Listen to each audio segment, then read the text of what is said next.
मसीह में मेरे प्रिय भाइयों और बहनों, आप सबको जय मसीह की। आप सबके लिए परमेश्वर का प्रेम हमारे मध्य में, हमारे बीच में परमेश्वर ने हमें जोड़ा। हमें इसी तरह से ये प्रेम बहता रहे। परमेश्वर का धन्यवाद करते हैं और आज के दिन के लिए भी परमेश्वर का धन्यवाद करते हैं। परमेश्वर की स्तुति और महिमा करते हैं कि परमेश्वर ने हमारे जीवन के लिए उत्तम योजनाओं को बनाया है, नया रास्ता हमारे लिए खोला है, नई बातें हमारे लिए रखी है। पिता परमेश्वर का हम धन्यवाद करते हैं क्योंकि परमेश्वर का वचन कहता है, आशा में आनंदित रहो, क्लेश में स्थिर रहो, प्रार्थना में नित्य लगे रहो। तो सच में परमेश्वर का वचन हमसे कहता है, प्रार्थना में नित्य लगे रहो और आशा में आनंदित रहने के लिए परमेश्वर कहता है। परमेश्वर का धन्यवाद करते हैं कि परमेश्वर हमें अपने वचन को भेजकर सहारा देता है, अपने वचन को भेजकर हमें छुड़ाता है।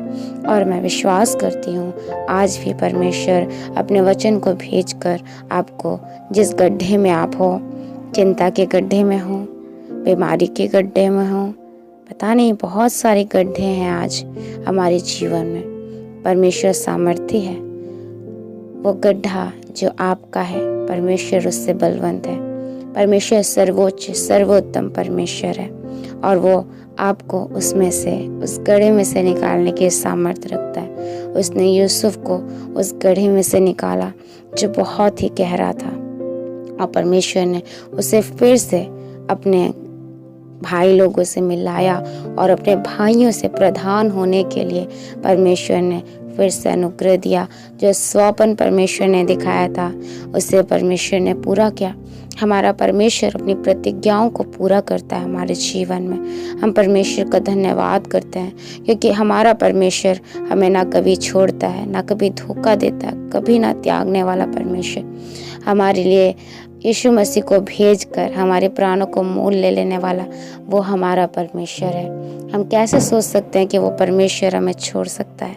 कभी नहीं। परमेश्वर का वचन कहता है, माता भूल सकती है लेकिन परमेश्वर हमें कभी नहीं छोड़ता, कभी नहीं भूलता। मेरे प्रिय भाइयों और बहनों, अपनी हर एक कड़वाहट को त्याग दें और परमेश्वर के प्रेम में आ जाएं, क्योंकि शैतान के दांवों से हम अनजान नहीं, हम जानते हैं वो हमें परमेश्वर से दूर करना चाहता है, परमेश्वर के प्रेम से रहित करना चाहता है। लेकिन परमेश्वर का प्रेम हमारे लिए बड़ा है और वो लहू के द्वारा, यीशु मसीह के द्वारा जो बहाया गया, हम में आज जीवित है। आज जीवित पाया जाता है हमारा यीशु मसीह हम में। हमारा परमेश्वर हम में अपने निवास स्थान को ढूंढता है। परमेश्वर का धन्यवाद करते हैं। राजाओं का राजा भी होकर वो हमारे अंदर रहना चाहता है। आइए हम परमेश्वर को अपने जीवन में आने के लिए आमंत्रित करें, परमेश्वर को इनवाइट करें कि वो हमारे जीवन में आए। परमेश्वर का धन्यवाद करते हैं। प्रभु जी ने, हम देखते हैं उत्पत्ति की किताब में, चाहा था आदम के साथ रहना, हवा के साथ संगति करना, इन दोनों के साथ परमेश्वर संगति करता था, लेकिन शैतान ने इन्हें किस तरह से परमेश्वर से छीन लिया।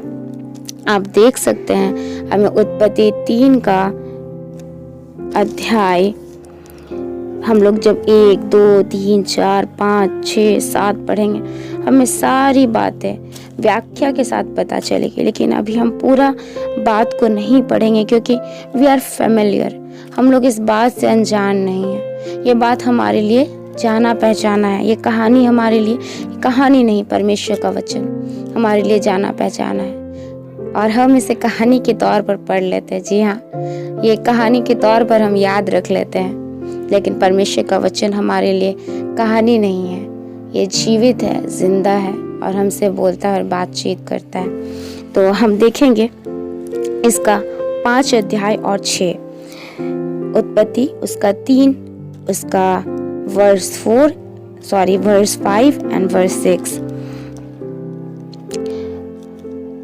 4, 5, 6 हम पढ़ लेंगे।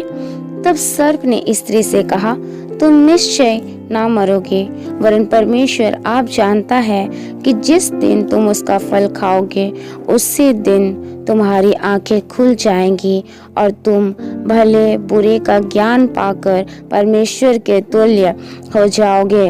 अतः जब स्त्री ने देखा कि उस वृक्ष का फल खाने के लिए अच्छा और देखने में मन भाऊ और बुद्धि देने के लिए चाहने योग्य भी है, तब उसने उसमें से तोड़कर खाया और अपने पति को भी दिया और उसने भी खाया। यहाँ पर परमेश्वर का वचन हमसे क्या कहता है? सर्प धूर्त था और उसने क्या किया? हवा से जाकर कहा कि परमेश्वर क्या कहता है कि तुम इसको मत खाना, लेकिन हवा कहती है कि तुम छुओगे भी तो मर जाओगे, तुम छुओगे भी तो मर जाओगे। इस प्रकार परमेश्वर का वचन कहता है। लेकिन सर्प क्या उसको बताता है कि तुम निश्चय ना मरोगे, वरन परमेश्वर आप जानता है कि जिस दिन तुम उसका फल खाओगे उसी दिन तुम्हारी आंखें खुल जाएगी और तुम भले बुरे का ज्ञान पाकर परमेश्वर के तुल्य हो जाओगे। परमेश्वर का धन्यवाद हो। यहाँ पर आप देख सकते हैं कि शैतान परमेश्वर की इमेज को लोगों के सामने खराब करता है। हम और आपके जीवन में भी परमेश्वर के इमेज को शैतान खराब करता है। वो हमसे कहता है कि परमेश्वर हमसे प्रेम नहीं करता, परमेश्वर हमें वो प्रेम जो हम लोग को संसार में मिल सकता है वो परमेश्वर हमें नहीं दे सकता है। परमेश्वर के राह में चलेंगे तो हम झूठ नहीं बोल सकते हैं, परमेश्वर के राह में चलेंगे तो हमें बहुत दुख उठाना पड़ेगा। शैतान इन बहुत सारी बातें, भरमाने वाली बातें हमसे कहता है, क्योंकि उसने हवा से भी कहा कि तुम मरोगे नहीं, लेकिन तुमको क्या मिलेगा? बुद्धि मिलेगा, ज्ञान मिलेगा, भले बुरे का ज्ञान पाकर तुम परमेश्वर के तुल्य हो जाओगे। आपको पता है शैतान क्या चाहता है? जिस तरह से वो त्यागा गया उस तरह से आप भी त्यागे जाएं। एक बहुत ब्यूटीफुल स्टोरी है, बहुत ही ब्यूटीफुल। एक बहुत खूबसूरत एक्ट्रेस थी, बहुत ही खूबसूरत, और वो बहुत अच्छा अपना एक्टिंग, अपना करियर को बनाने के लिए बहुत मेहनत करती थी। लेकिन एक समय ऐसा हुआ कि एक लड़का उससे प्यार करता था, लेकिन वो लड़की उसको मना कर देती है। और उसके बाद क्या होता है, कुछ दिन के बाद वो किडनैप हो जाती है। किडनैप होने के बाद बहुत उसको ढूंढा जाता है, आश्चर्यजनक रूप से वो गायब हो जाती है। बहुत ढूंढने के बाद, बहुत उसका तलाश करने के बाद एक ऐसा समय आता है जब वो मिलती है, और जब वो मिलती है तो उस तरह की खूबसूरत वो नहीं रहती है। उसको सिगरेट से जलाया जाता है, उसका चेहरा को पूरी तरह से जला दिया जाता है, उसके हाथों को जलाया जाता है। फिर जब उसे ले जाया जाता है, उससे पूछताछ की जाती है, तो वो बताती है कि उसको क्यों जलाया गया, ताकि वो भी खूबसूरत ना रहे। वो चाहता था कि जैसे मैं असफल रहा वैसे तुम भी असफल रहो। और मेरे प्रियो, शैतान का भी यही काम है। जिस तरह से वो अपने जीवन में असफल रहा, परमेश्वर के तुल्य होना चाहा लेकिन हो नहीं पाया। आज आप देखिए हमारे जीवन में भी क्या है, अपने आप को श्रेष्ठ दिखाना, अपने आप को ऊंचा उठाना। लेकिन परमेश्वर ने कहा तुम अधीन रहो, तुम दीन बनो, तुम नम्र बनो। परमेश्वर का राज्य हमें क्या कहता है और हम अपने मन से क्या सोचते हैं। शैतान का काम ही यही था कि हम भले और बुरे के ज्ञान को समझ लें। परमेश्वर ने क्या कहा था कि तुम मर जाओगे, लेकिन क्या वो मरे? वो नहीं मरे। लेकिन परमेश्वर का वचन कहता है उनकी आंखें खुल गई। क्या उतने दिन से उनकी आंखें बंद थी? नहीं, उनकी आंखें बंद नहीं थी, लेकिन उन लोगों की आंखें परमेश्वर की ओर लगी रहती थी। उस समय वो लोग को भला बुरा कुछ भी समझ में नहीं आता था।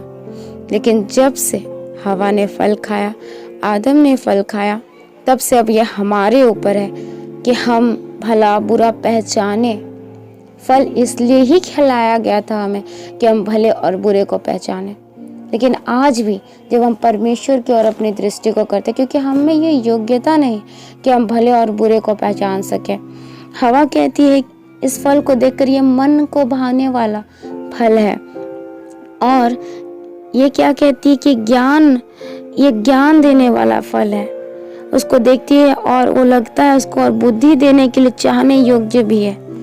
उसको ऐसा लगता है, कई बार हम लोग को लगता है जब हम लोग अपने पसंद की लड़की या लड़का को बहुत लाइक करते हैं अपने लाइफ में, और लगता है नहीं बस यही प्रभु, हमको यही चाहिए, मुझे यही दे प्रभु। लेकिन जब वो हमारे जीवन में आ जाते हैं तो क्या मिलता है?